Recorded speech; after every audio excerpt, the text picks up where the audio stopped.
अस्सलाम वालेकुम। अगर आप गर्मियों में ज़रा रात के वक्त जहाँ पर ज़रा सितारे आपको नज़र आते हों, अगर आप वहाँ पर जाकर आसमान की तरफ देखें तो आपको बिल्कुल साफ आसमान पर एक बादल सा नज़र आएगा। इसको हम मिल्की वे कहते हैं और ये बादल नहीं बल्कि ये एक कहकशां है, वो कहकशां जिसके अंदर हम खुद रहते हैं।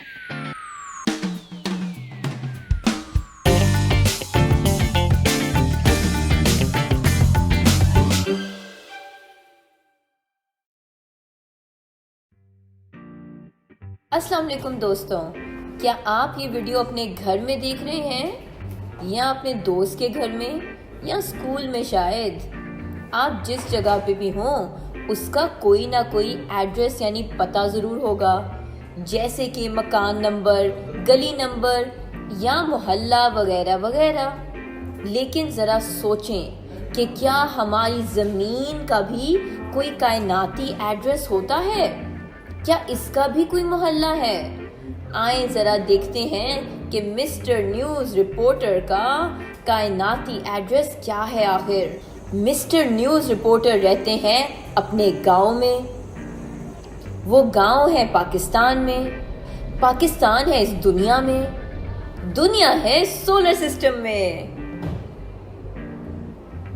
आप भी अपने कायनाती एड्रेस का पता ज़रूर लगाएं, लेकिन एक मिनट, कहानी सिर्फ सोलर सिस्टम पर ख़त्म नहीं होती।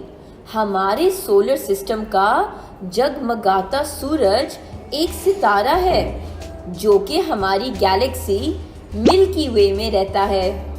लेकिन एक मिनट, ये मिल्की वे गैलेक्सी में और कितने सितारे पाए जाते हैं आखिर? 8, 1000, 10,000, 1,00,000? नहीं, हमें ज़रूरत है और बड़े नंबर्स की, बहुत बड़े नंबर्स की। पाकिस्तान में लगभग 22 करोड़ लोग रहते हैं। क्या मिल्की वे में भी इतने सितारे हैं? नहीं जी, हमें इससे भी बहुत ज़्यादा बड़ा नंबर चाहिए। पूरी दुनिया में लगभग 7 अरब यानी 7 बिलियन लोग रहते हैं। यकीनन ये तो खासा बड़ा नंबर है और मिल्की वे में इससे ज़्यादा सितारे तो नहीं हो सकते, है ना? नहीं जनाब, मिल्की वे गैलेक्सी में इससे भी ज़्यादा सितारे हैं। लेकिन आखिर कितने सितारे हैं इस अमेजिंग गैलेक्सी में? मिल्की वे के कुल सितारों की तादाद का हिसाब आप इस बात से लगाएं कि दुनिया में मौजूद हर एक इंसान के लिए मिल्की वे गैलेक्सी में 25 सितारे मौजूद हैं। दूसरे अल्फाज में मिल्की वे में लगभग 200 अरब यानी 200 बिलियन सितारे मौजूद हैं और हमारा सूरज उनमें से एक सितारा है और हम उसके गिर्द घूमते हैं। उफ, तो इतने सारे सितारे मिल्की वे में किस तरह फैले हुए हैं? क्या ये सब किसी एक जगह पर पाए जाते हैं? दरअसल ये सब सितारे गैलेक्सी के मुख्तलिफ हिस्सों में फैले हुए हैं। बहुत से सितारे गैलेक्सी की खूबसूरत आर्म्स में रहते हैं, कुछ इसके मरकजी हिस्से यानी बीच की तरफ रहते हैं जिसको बल्ज भी कहते हैं।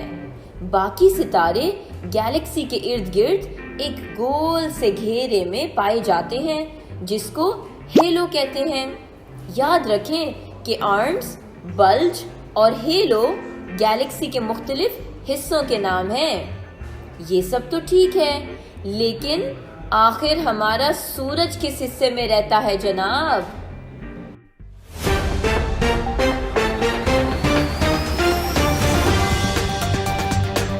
ब्रेकिंग न्यूज, सूरज हमारी गैलेक्सी के बीच में पाया जाता है। जैसे कि आप ये देख सकते हैं, सूरज हमारे मिल्की वे गैलेक्सी के बीच में पाया जाता है। ये देखिए, सूरज हमारी कहकशां के एन बीच में। नहीं, सूरज हमारी गैलेक्सी के सेंटर में बिल्कुल भी नहीं है। सूरज दरअसल हमारी गैलेक्सी की बहुत सी स्पाइरल आर्म्स में से एक स्पाइरल आर्म के अंदर रहता है और सेंटर से इतना दूर है कि अगर आप रोशनी की रफ्तार से भी सफर करें तो आपको सेंटर से सूरज तक पहुंचने में 30,000 साल लग जाएंगे।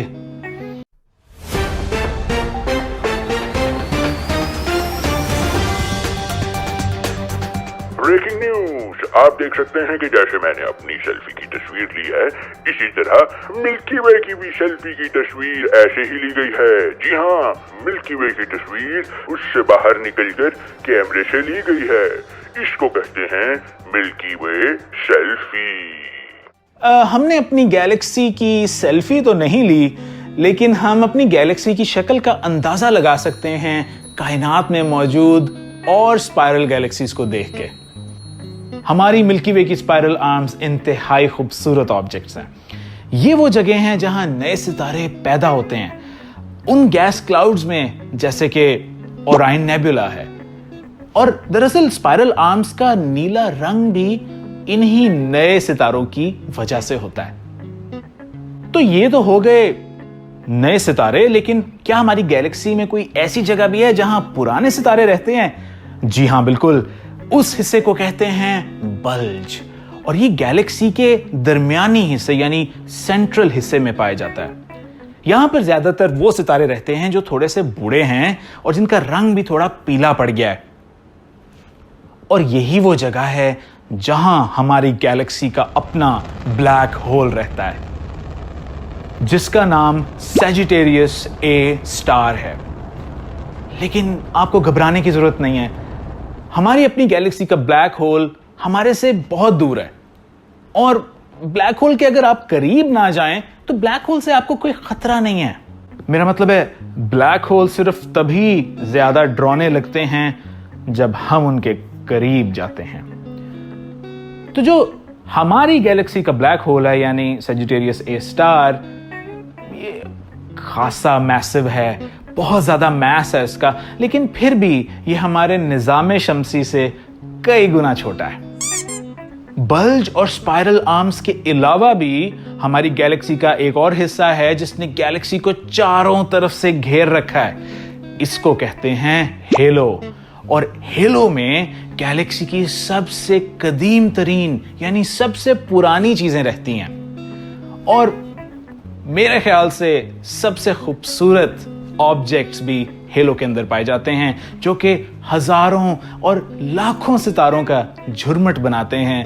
इनको कहते हैं ग्लोबुलर क्लस्टर्स। मैं कभी कभी सोचता हूं कि क्या हो कि हमारा सूरज एक ग्लोबुलर क्लस्टर के अंदर रहता होता तो रात के वक्त हमें आसमान कैसा दिखता। शायद ऐसा दिखता। तो आप देख सकते हैं कि आसमान में कितने ज्यादा सितारे हमें नजर आते। याद रखें, हम अभी देख रहे हैं उस आसमान को जो हमें नजर आता अगर हमारा सूरज हेलो में पाए जाने वाले ग्लोबुलर क्लस्टर्स के अंदर होता। मिल्की वे का एक और हिस्सा है जो कि निहायत अजीबोगरीब है। हम उसको देख नहीं सकते, हम उसको हाथ नहीं लगा सकते, हम उसको किसी भी दूरबीन से, चाहे वो जितनी मर्जी बड़ी हो, देख नहीं सकते। लेकिन वो मिल्की वे के चारों तरफ पाया जाता है। उसने एक तरह से मिल्की वे को गोंद की तरह जोड़ के भी रखा हुआ है। अगर हम उसको देख नहीं सकते किसी भी दूरबीन से, तो हमें कैसे पता कि वो वहां है? तो इस चीज का नाम है डार्क मैटर, और ये ग्रेविटी के साथ खेलती है जिसके असरात को हम नाप सकते हैं। तो हमारी मिल्की वे के इर्द गिर्द एक और हेलो है जो कि डार्क मैटर का हेलो है। लेकिन डार्क मैटर क्या है? ये कहां से आया? ये क्या करता है? ये क्यों है? इसका जवाब अभी तक कोई नहीं जानता। लेकिन मुझे लगता है कि जब आप बड़े होंगे तो हो सकता है कि आप में से कोई इस पर तहकीक करे और शायद पता लगा ले कि डार्क मैटर क्या चीज है। अब हमने काफी बात की कि हमारी मिल्की वे जो है, जिसके अंदर हम रहते हैं, जो हमारी अपनी कहकशां है, उसमें क्या कुछ शामिल है, उसके अंदर स्पाइरल आर्म्स कैसे हैं, और हमारा सूरज जो है वो उसके अंदर किस जगह पर है।